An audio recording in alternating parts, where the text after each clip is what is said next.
دیکھو یہ میری گلی ہے اور میں تمہیں اس گلی میں سے گزرنے کی اجازت بالکل نہیں دے سکتا بھائی، میں تو آپ سے اجازت لے ہی نہیں رہا، میں تو صرف اس گلی میں سے گزر رہا ہوں۔ ہو سکتا ہے اس طرح کی صورتحال کا کبھی آپ کو بھی سامنا ہوا ہو، پاکستان تحریک انصاف کے وہ لیڈر جو عمران خان کی سول نافرمانی کی کال پر یہ کہہ رہے ہیں کہ یہ کال قابل عمل نہیں ہے، تو ہو سکتا ہے انہیں بھی عمران خان سے یہی جواب ملے کہ انہوں نے ان سے نہیں پوچھا کہ یہ کال قابل عمل ہے یا نہیں۔ یہ وہ کال ہے جس کا تعلق براہ راست عمران خان اور ان کے سپورٹران کے درمیان ہے، لیڈرشپ کہیں نہیں آتی اس کال کے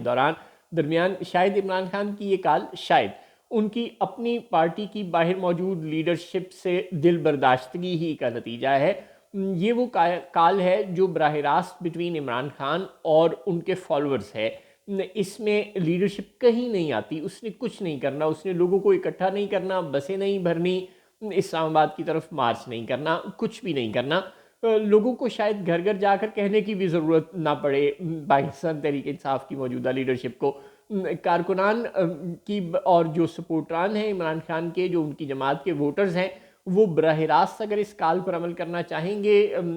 سول نافرمانی کرنا چاہیں گے تو کریں گے، ورنہ نہیں کریں گے۔ آپس کی بات ہے، یہ ہمیں بھی پتہ ہے اور بہت اچھی طرح پتہ ہے۔ اور جب عمران خان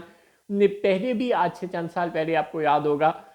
دھرنے شرنے کے زمانے میں بھی سول نافرمانی کی کال دی تھی، تو اس کال کا بھی کوئی نتیجہ نہیں نکلا تھا اور موسٹ پروبلی اس کال کا بھی کوئی نتیجہ نہیں نکلے گا۔ اور عمران خان نے خود بھی اپنے بجلی کے بل اس سول نافرمانی کی تحریک کے دوران بنی گالہ کے دیے تھے۔ تو یہ سب چلتا ہے، ظاہر ہے ہمیں بھی پتہ ہے کہ یہ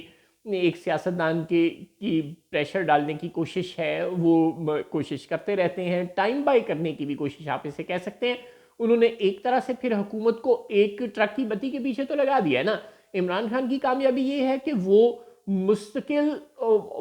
بغیر تھکے حکومت کو تھکانے کی کوششوں میں لگے ہوئے ہیں، ایک کے بعد دوسری، دوسرے کے بعد تیسرا وہ پولیٹیکل سٹنٹ چھوڑتے رہتے ہیں، کبھی پہلا لانگ مارچ، کبھی دوسرا لانگ مارچ، کبھی تیسرا لانگ مارچ اور کبھی فائنل کال۔ اب انہوں نے دیکھا کہ مارا ماری ذرا زیادہ شروع ہو گئی ہے، تو اب انہوں نے ایک ایسی کال دے دی ہے جس کے نتیجے میں حکومت کسی کو گرفتار نہیں کر سکتی، یعنی کارکنوں کو جیل نہیں جانا پڑے گا، پولیس کی مار نہیں کھانی پڑے گی اور سیدھے فائر بھی نہیں کھانے پڑیں گے، اور ان کی جماعت کے لیڈرز بھی جو جمع کر کر کے لوگوں کو تھک گئے ہیں انہیں بھی کچھ دیر کے لیے ریسٹ مل جائے گا۔ صرف کچھ لوگ، چاہے ان کی تعداد چند سو ہو یا چند ہزار ہو، اور وہ جس بھی سطح پر جس بھی طرح سے اس سول نافرمانی کی تحریک میں حصہ لے سکے لے لیں گے، نہ لے سکے تو نہ لیں گے۔ لیکن میڈیا میں بات مستقل ہو رہی ہے، جو یہ کہا جا رہا تھا کہ عمران خان تھک گیا، عمران خان ڈر گیا، عمران خان بیٹھ گیا، دیکھیں نا اب 14 ستمبر تک، دسمبر تک ایک شور و ہنگامہ تو مچا رہے گا نا کہ سول نافرمانی، سول نافرمانی۔ یعنی عمران خان مستقل خبروں میں ہیں، جیل کے اندر رہنے کے باوجود بھی وہ اپنے چند لفظوں کے ذریعے سے خبروں میں آ جاتے ہیں اور کامیابی سے آ جاتے ہیں، اور پوری میڈیا کو، پوری ایکٹیویٹی کو، پورے سوشل میڈیا کو اپنے پیچھے لگا لیتے ہیں۔ تو یہ ان کی کامیابی ہے اور وہ بالکل نہایت کامیابی سے اپنے اس پلان پر پہلے ہی عمل کر چکے ہیں۔ وہ پوری پبلک اٹینشن لے چکے ہیں، وہ اپنے سپورٹروں کے دلوں میں بھی موجود ہیں اور ان کے دماغوں میں بھی موجود ہیں، اور ان کے کارکنان نے خوش کرنے کے لیے ہی صحیح اب بہت سی آپ دیکھیں گے کہ سوشل میڈیا پر ویڈیوز ڈالیں گے جن میں کوئی بجلی کے بل پھاڑ رہا ہوگا اور کوئی کسی فوجی بینک کا یا کسی اور فوجیوں کے ادارے کا بائیکاٹ کر رہا ہوگا۔ تو یوں بہت سی چیزیں اب ہمیں مستقل سوشل میڈیا پر دیکھنے کو ملتی چلی جائیں گی، اور اسی طرح ہو سکتا ہے چند لوگ، چند سو صحیح، چند ہزار صحیح،